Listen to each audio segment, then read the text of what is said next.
Rõõm on viibida siin auväärses looduskultuuri inimeste seltskonnas. Minu ettekanne vist ei ole nii filosoofiline kui eelnevad ja sarnaneb pigem Silvia lähenemisviisiga, mis püüab tööriistu leida ja küsib pigem kuulajatelt, et kuidas seda paremini teha. Ma olen praegu seotud sellise projektiga, ELME projektiga, kus püütakse ökosüsteemi teenuseid kaardistada. Ja ma siis püüangi rääkida, et mis asjad need ökosüsteemi teenused sellised on, kuidas neid kaardistada ja milliste mõõdikute või indikaatorite abil.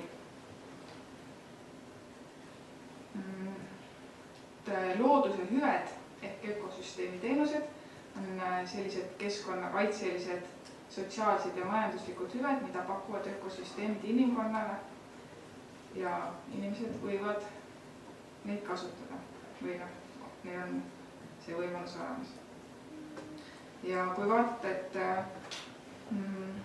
kui palju on teaduskirjanduses nendest juttu olnud võrreldes looduskaitsega, siis see ökosüsteemide teenuse termin tuli kasutusele 80-ndatel ja viimasel ajal on väga kiiresti suurenenud seda kajastavate artiklite hulk ja see hüpe on olnud kiirem kui looduskaitseteemaliste artiklite hulk, nii et võib arvata, et see on midagi, millega tulevikus tuleb samuti tegemist teha.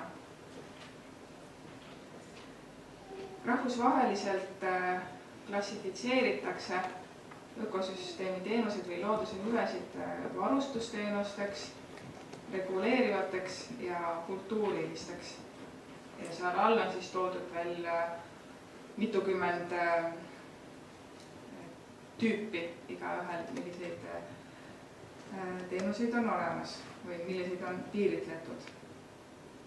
Ja et sellest natukene sisukamat ettekujutus saada, siis tutvustan nüüd maailmakuulsat New Yorgi joogivee näidet.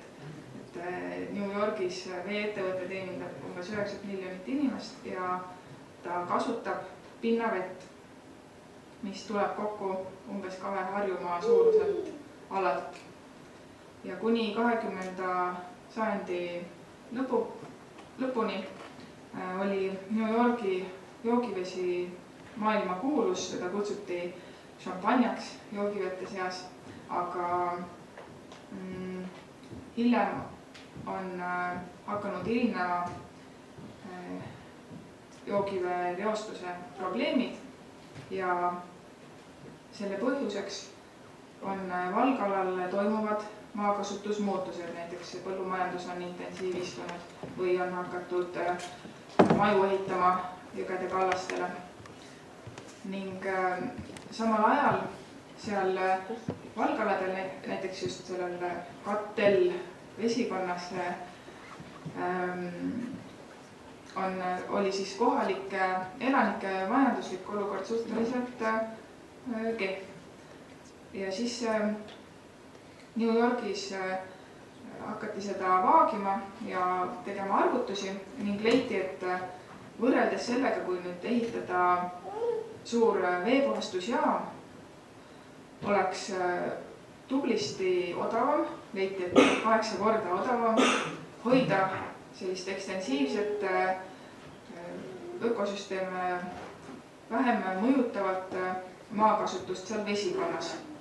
Ning selleks, et seda saavutada, peeti põhjalikke läbirääkimisi kohalike talunikega ja leiti tihtipeale lahendusi, mis olid tegelikult igatepidi head, selles mõttes, et kohalikud talunikud said endale kulutõhusamad meetodid, näiteks seal oli üks probleem sõnniku laotamisega, et seal suudeti siis nii majanduslikult kokku hoida, kui ka hoides neid ökosüsteeme looduslikumas olekus ning muidugi joogivett puhtana. Ja ka Eestis on see teema olnud vähemalt 1980-ndatest üleval. Siin on üks näide Eesti Loodusuurijate Seltsi aastaraamatus ilmunud artiklist, kus samuti on põhjalik looduse hüvede klassifikatsioon ning näidatud ka,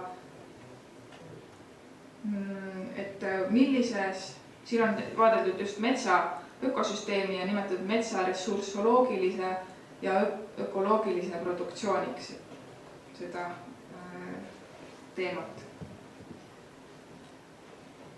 Ja sellel joonisel on näidatud, et kui vana mets missugust teenust pakub. Et näiteks vaigutamist hakati,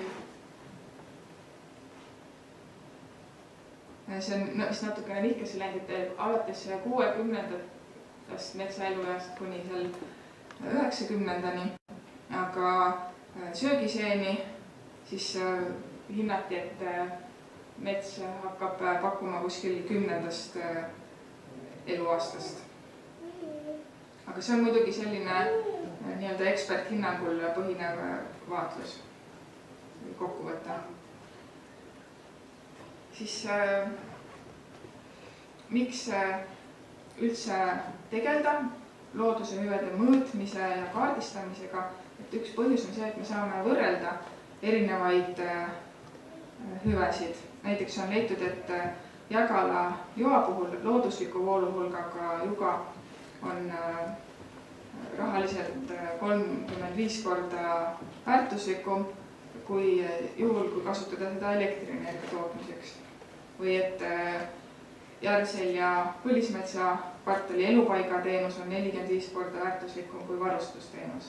Need ei ole muidugi mingid täpsed numbrid, aga need annavad siiski aimu ja sellise võrdlusaluse.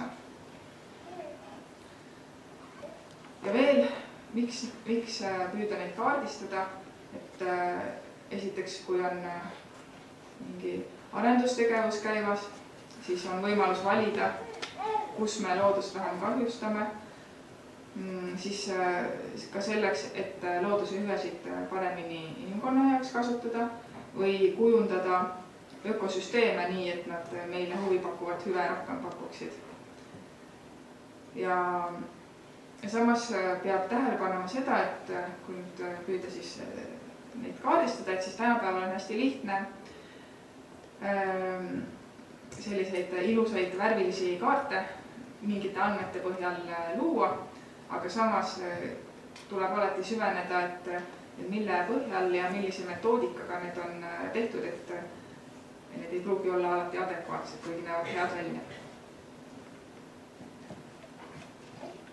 Ja kuidas meie oma töörühmaga seda asja vaatleme või ka Keskkonnaministeeriumi tellimusel, kuidas seda võiks vaadata.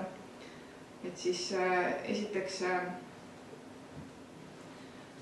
püüame koostada ökosüsteemide seisundite kaardid ning leida olemasolevast kirjandusest seoseid ökosüsteemi seisundi ja pakutava hüvemäära vahel.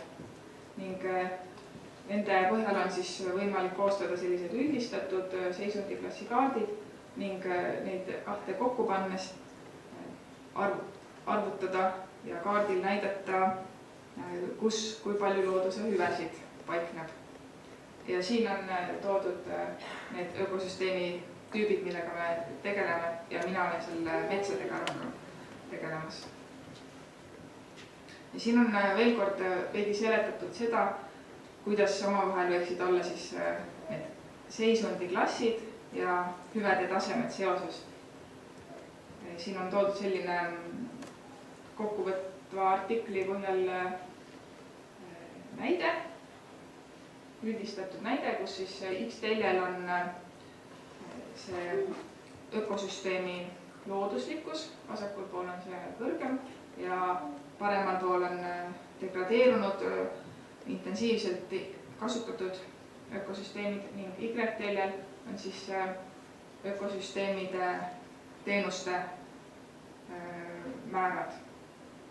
Ja erinevaid teenuseid pakuvad siis ökosüsteemid erinevalt olenevalt nende seisundist. Näiteks neid varustusteenuseid metsade puhul, näiteks puitu, pakuvad päris hästi üsnagi intensiivselt kasutatud ökosüsteemid, aga samas reguleerivaid teenuseid ja kultuurilisi teenuseid pakuvad pigem rohkem sellised hästi looduslikud ökosüsteemid. Ja samas, kui vaadata ka neid varustusteenuseid, siis kui ökosüsteem on juba degradeerunud, siis ka nende pakkumine või see määr väheneb. Ja kui minna nüüd konkreetsemaks Eesti metsade juurde tulles, et kui me püüame määratleda mingid üldised seisundiklassid, kasutades olemasolevaid andmeid, siis üks võimalus, mida me siis praegu arutame, et kas see sobiks, võiks olla kasutades siis selliseid kaardikihte, millest tasub tähele panna veel, et need esimesed 4 on sellised, kus inimene on käinud looduses ja midagi üles märkinud ja siis sellest on tekkinud kaart. Ja viimane on siis see, kus aparaat sõidab kosmoses ja vaatleb Eestimaad. Ja siis seisundiklassideks võiks olla näiteks loodusmetsad, siis looduslähedaselt majandatud metsad, intensiivselt majandatud ja siis raiesmikud ja noorendikud.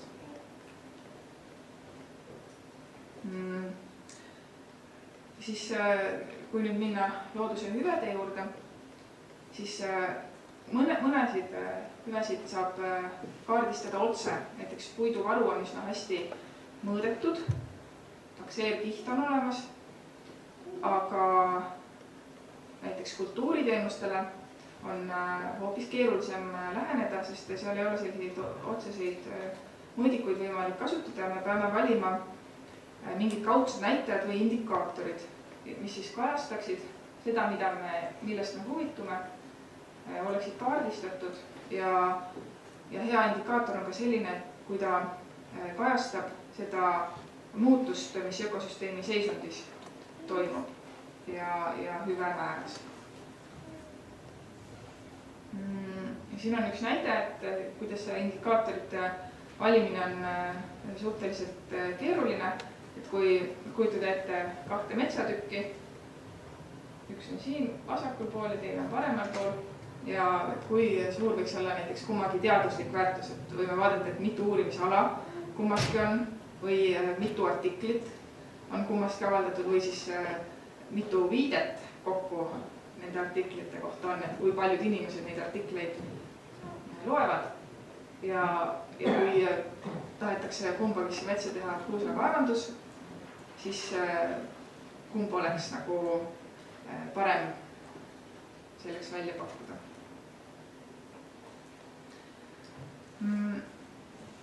Siis seni oleme jõudnud sellise nimekirjani looduse hüvede kohta, mida me suudaksime mingite indikaatorite kaudu kaardistada metsade puhul siis.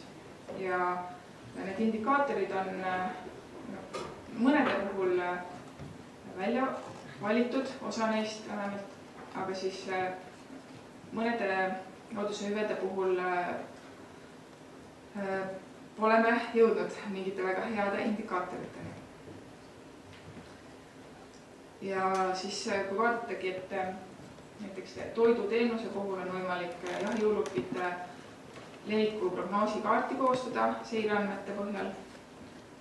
Mulla süsiniku kohta on olemas mullatüüpide kaupa orgaanilise süsiniku sisaldus ning on olemas mullakaart ja neid kokku võttes on siis võimalik kaardistada seda mullasüsiniku hulka. Puiduvaru on muidugi üsna hästi takseeritud ja ka seal metsades, kus takseerimus pole käidud, on võimalik seda mingil määral kaugseire abil hinnata. Ja üks võimalus, kuidas rekreatsioonilisi loodushüvesid kaardistada, on vaadata, et millistes ökosüsteemi tüüpidesse on eelistatult tehtud matkaradasid ja eeldada siis, et ka teistes piirkondades, kus veel ei ole matkaradasid samasuguses tüübis, võiks olla soodne rajada või inimestele see meeldiks. Siis üks selline lihtsam looduse hüve on ka söögiseente produktsioon, et on vähemalt selline ühesemalt mõistetav. Ja mõned artiklid on varem avaldatud selle kohta, kui palju söögiseeni mingis metsakasvukoha tüübis on. Et need ei ole kindlasti mingid igal aastal paika pidavad numbrid, et Nõmme metsas saame igal aastal 120 kilogrammi hektari kohta, aga võrdlus mõttes üsnagi loogiliselt tunduvad. Ja siis on meil jällegi see metsade takseerkiht, kus on olemas siis kasvukohatüüpide kaupa teada, et me saame kokku viia ja tekitada seente hinnangulise kaardi.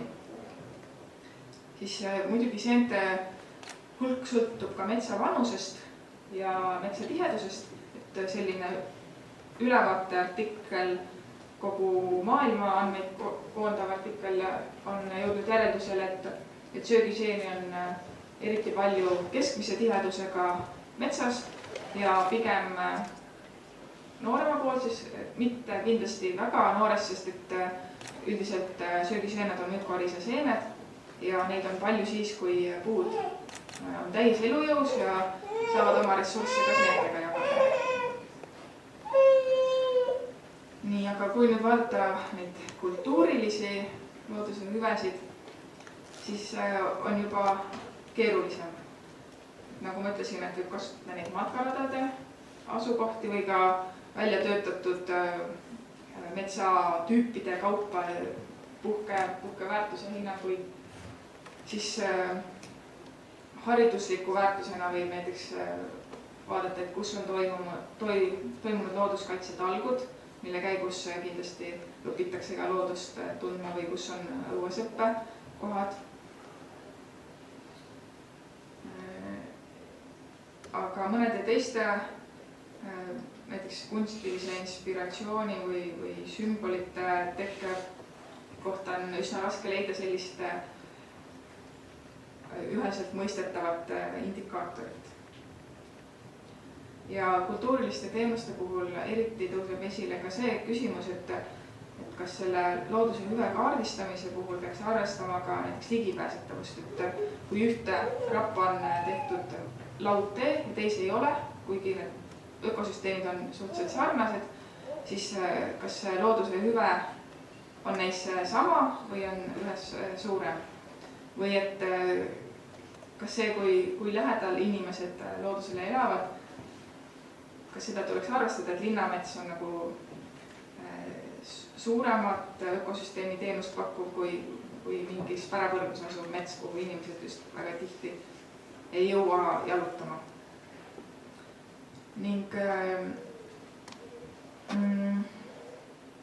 kui me ka püüame kasutada selliseid otseseid näitajaid, siis võib juhtuda see, et me ikkagi ei ole ülepinnaliselt neid inventeerinud. Või siis et see potentsiaal on olemas, näiteks sealt metsast inspiratsiooni saada, aga seda veel ei ole kasutatud. Et kui vaadata looduslikke pühapaiku, siis Pille Tomson on kirjutanud, et üldiselt on üsna raske leida ühiseid maastikustruktuuri tunnuseid, mis oleksid omased looduslikele pühapaikadele. Ja teiseks, et sageli võib olla niimoodi, arvatakse, et on niimoodi, et looduslik pühapaik on olnud ulatuslikumal alal, aga järele on jäänud vaid riismed.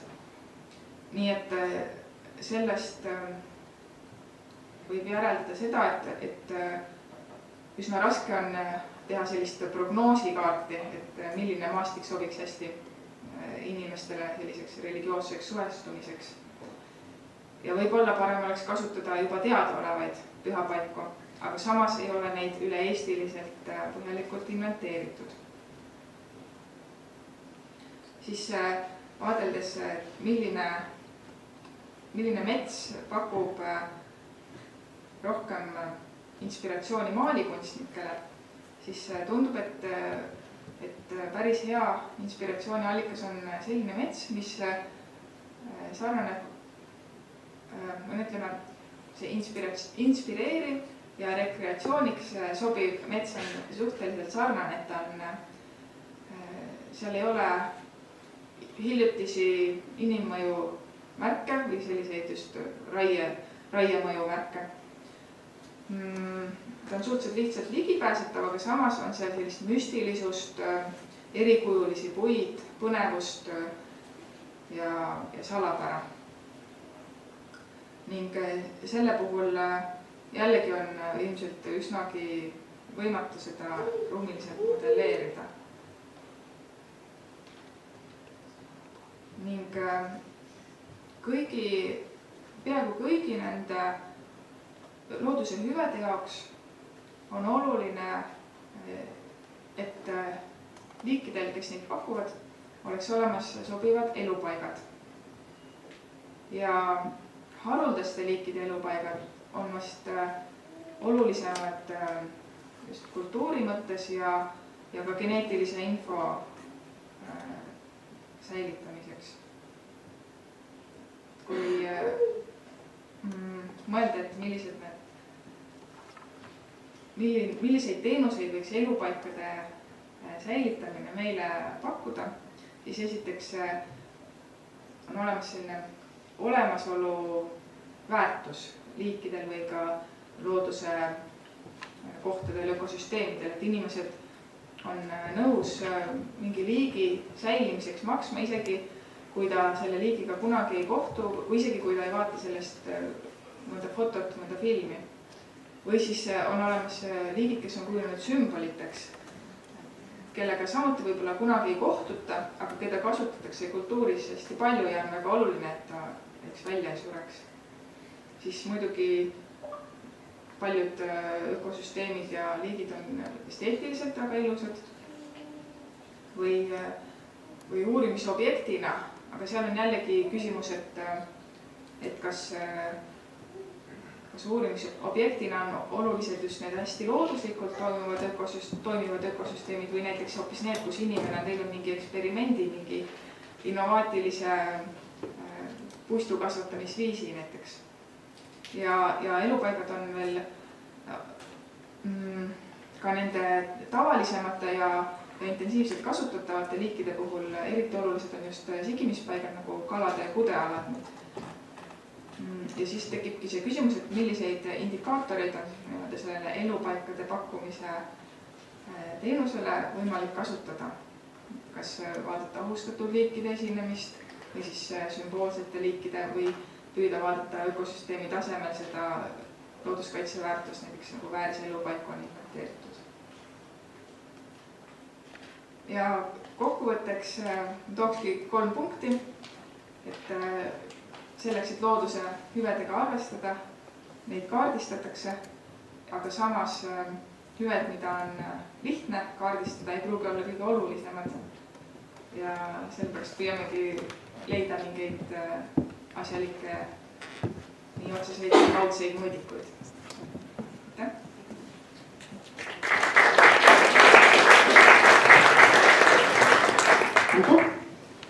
Meil on siin kaasas ka näitlik õppevahend, kelle pärast me kogu seda juttu siin täna räägime ja homme.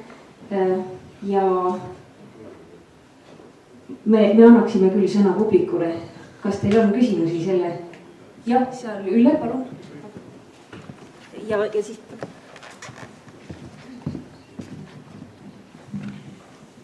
Et päris raske ülesanne, mis on võetud, ütleksin. Aga mis mind küsima ärgitas, oli 2 mõtet, mis tekkis. Üks siis kliimaga seoses, et kuidas me seda teenust saame mõõta, et mida mingi maastik meile kliimale annab. Et seal oli küll toodud välja mulla süsinik, aga noh, kõige tähtsam varustusteenus on ju hapnik, et mida me ei panegi tähele, et me oleme juba ära tarbinud selles ruumis teatud hulga näiteks. Ja teine mõte tekkis, et noh, et inimesed on spetsialiseerunud erinevate maastike teenuste mõõtmisele, kas neid on ka plaanis võrrelda või et noh, näiteks, et siis mingis kohas näiteks on soodsam see niidu ökoteenus ja teises jälle metsateenus, et kas niimoodi saaks ka asja vaadata või olete niimoodi mõelnud?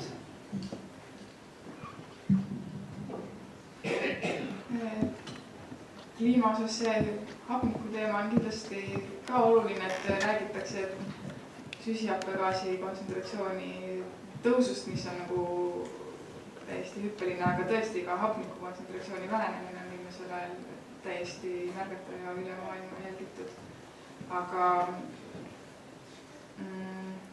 me ei ole veel sellele põhjalikult mõelnud, et kas seda, kuidas seda täpselt, millise mõõdikuga nagu kajastada, aga jah, võiks mõelda. Ja siis erinevate ökosüsteemi tüüpide võrdlemine. Seal ilmselt ütleme sellises rakenduslikus või praktilises esmases kasutuses tuleb küsimuseks sellised piirialad, kus näiteks niidud on kinni kasvanud. Et siis kas jätta nad kinni kasvama, nii et näiteks 50 aasta pärast võiks seal olla metsahüve või püüda neid taastada. Ja selline ökosüsteemi teenust ühtsele alusel kaardistamine võiks anda sellele vastuse, et kui me võrdleme näiteks seal kõrval olevat niitu ja metsa, et milliseid hüvesid me nagu paremini saame seal hoida. Ja saab ka muutusi ajas läbi mängida.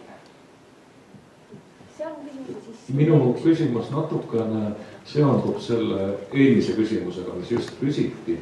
Ja see on selline, et ökosüsteemi teenuste arvestamise põhimõtteliselt tegemist on mõõtmisega ja selles mõttes, et meil on mingisugune mõõtevahend, me saame mingisuguse numbrilise väärtuse ja me saame võrrelda ka majandustegevusega, mis antud siis ühesõnaga paikkonnas on.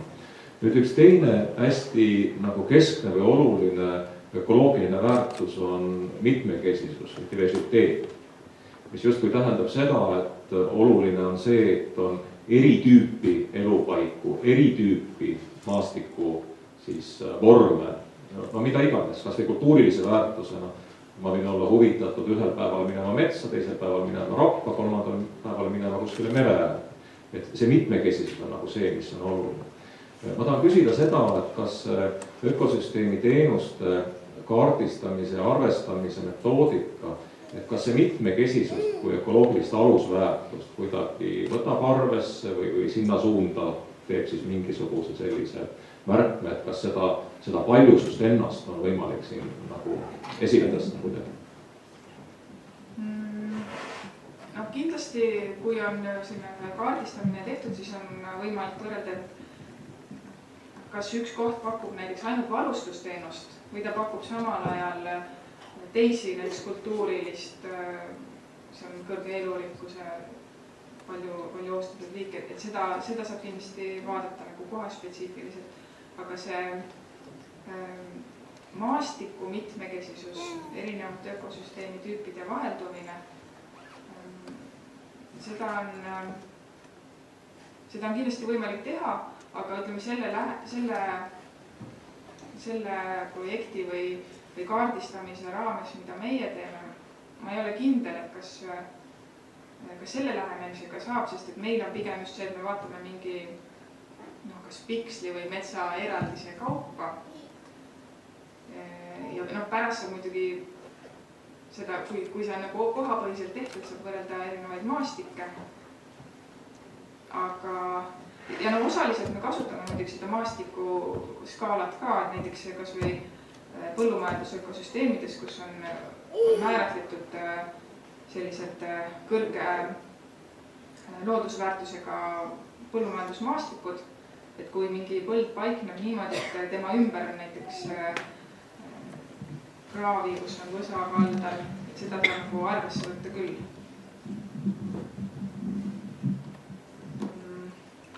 Ma ei tea, kas see oli nüüd piisav vastus. Ja viimane küsimus ja siis lähme kohvipausile, nii et pidage vastu, palun. Pigem kommentaar selle kliimamuutuste kontekstis. Hea näide on näiteks Tartu linnale pakutav ökosüsteemi teenus Alampeidja näol. On see, et kliimamuutusest tingituna on sademete rohkus ja üleujutuse ohud ja antud juhul siis Alampeidja meandrid ja madal mets puhverdab selle üleujutusohu ära, mis on Kesk-Euroopas näiteks iga tavalise linna õnnetus, et iga suurema saju järel on kohe uputus. Selle üleujutuste mahendamise teenusega me kindlasti tegelema, aga need teenused, mida kaardistada veidikene varieeruvad, olenevad sellest ökosüsteemi tüübist, et metsade puhul me ei pidanud seda primaarseks, aga näiteks mäekalade puhul see on kindlasti asi, millega tegeleda. Aga siis praegu aitäh ja kohtume uuesti 25 minuti pärast.